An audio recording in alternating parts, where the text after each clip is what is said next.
श्रीमन राधे राधे। आप जानते होंगे किसी भी काम को करने से पहले हमें पहले भगवान का नाम लेना चाहिए। तो वीडियो को शुरू करने से पहले कमेंट बॉक्स में राधे राधे लिखना मत भूलिएगा। इसके अलावा आप जानते होंगे हमारे अनिरुद्धाचार्य जी का 1 करोड़ सदस्यों का परिवार पूरा हो गया है। इस चैनल को सब्सक्राइब करके अनिरुद्धाचार्य के परिवार को 1 करोड़ से भी ऊपर बनाना है। श्रीमन राधे राधे।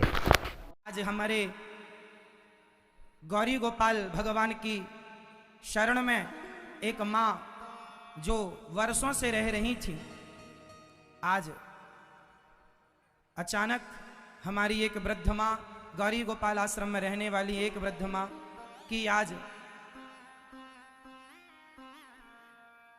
सदगति हो गई। वो भगवत धाम चली गई और अचानक अति वृद्ध थी। सारी सेवा दवा इत्यादि जो हुआ सब हुई। अचानक अत्यधिक बूढ़ी होने के कारण मैया भगवत धाम को चली गई। इनका कोई नहीं है,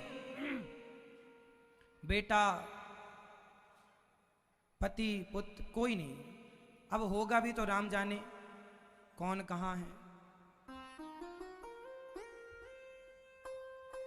आज जब ये माँ भगवत धाम को गई तो एक पुत्र होने के नाते माँ ने मुझे कभी बेटा कहा, उस बेटा कहने के नाते, उस धर्म पुत्र होने के नाते एक पुत्र का जो कर्तव्य एक पुत्र को निभाना चाहिए वह कर्तव्य दास ने। माँ जब जाती है ना तो हर बेटा दुखी होता है।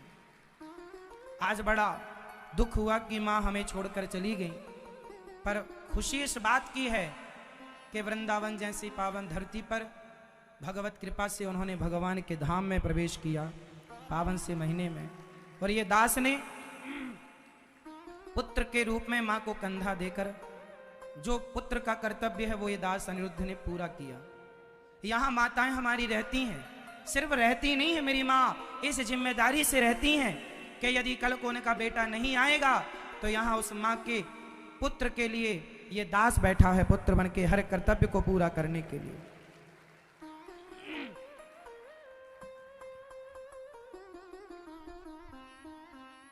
माँ जब यहाँ से भगवत धाम को जाती हैं, कई बार तो ऐसा होता है कि एक बार पिछली बार एक माँ जब भगवान के घर गई तो उनके बेटे को बुलाया कि बेटा आओ।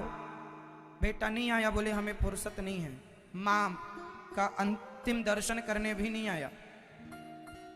यहाँ पर फिर माँ की तेरही भी यहाँ पर ये दास अनिरुद्ध ने की। यहाँ जो माँ शरीर छोड़ती है ना, उन माँ की सारी क्रिया कंधा तो दास देता ही है। उसके बाद जो 13 दिन बाद जो 13वीं होती है वो 13वीं भी यहाँ पर माँ के नाम की ये दास ही करता है। और ये पूरा कर्तव्य जो पुत्र होने का है वो ये दास कोशिश करता है उस कर्तव्य को पूरा करने की। हमारी सभी माएँ बड़े प्रेम से यहाँ रहती हैं। आज 262 माताएं हैं। जिस समय कि आज एक माँ भगवान के घर चली गई तो 261 माताएं हैं।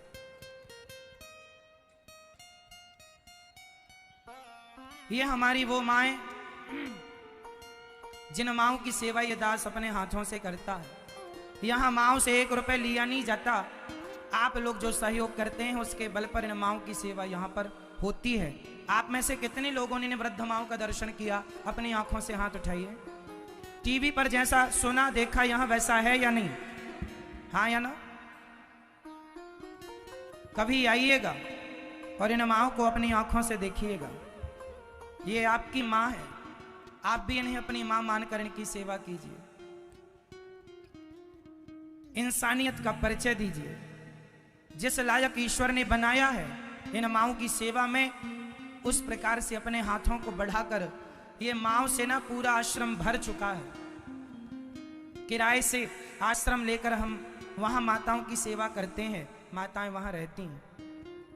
और अब सामने एक बड़ा आश्रम बन रहा है जहां 1000 वृद्ध माओं के रहने की व्यवस्था होने जा रही है। बस आप लोगों से यही प्रार्थना कि यदि आप भी किसी बेसहारा माँ का सहारा बनना चाहें, आज यहाँ पर जिनकी मृत्यु हुई उन माँ का यहाँ कोई नहीं था। ना पति ना पुत्र ना परिवार किसी। माँ बताया करती थी कि हमारे पति नहीं हैं और उन्होंने सब कुछ नष्ट कर दिया, ना बेटा ना बहू ना कोई कुछ नहीं था। एक पड़ोसी माँ को यहाँ लेकर आए थे, तो उन्हीं को आज बोला गया कि आप यदि चाहें तो आए, तो वो आए और माँ की आज सारी क्रिया इत्यादि हुई। आप लोगों से बस यही प्रार्थना है कि देखो, कोई बेटा ऐसा भी है जो अपनी माँ को घर से निकालकर माँ को बेसहारा कर दे, पर कोई बात नहीं, यदि कोई बेसहारा करने के लिए है तो आप जैसे लोग सहारा देने के लिए भी तो हैं। तो आओ हम इन हाथों का सदुपयोग करें, इन माँओं के लिए एक कमरा बनवा कर आप भेंट जरूर कीजिएगा यदि इस लायक हैं तो, ताकि इन माँओं के लिए आप एक कमरे का सहयोग देकर इन माँओं को यहाँ रहने की व्यवस्था आपकी ओर से हो।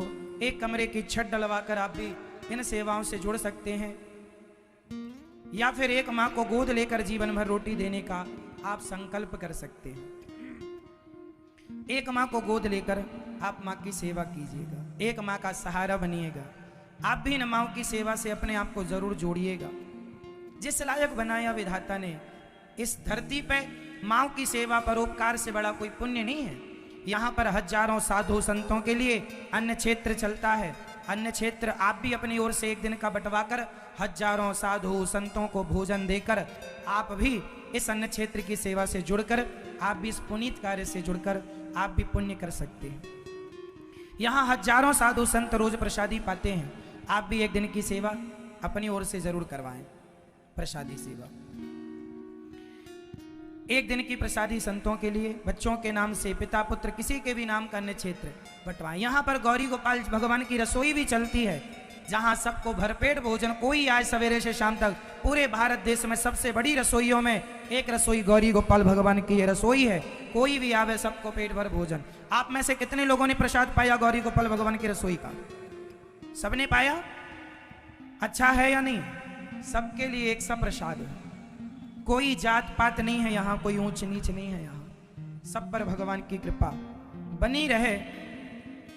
ऐसी आप सभी से प्रार्थना, भगवान के चरणों में प्रार्थना के हे प्रभु, ये सेवाएं जो यहाँ चल रही हैं, ये मानव धर्म जो ये दास पूरा कर रहा है, ये होता रहे अंतिम सांस तक।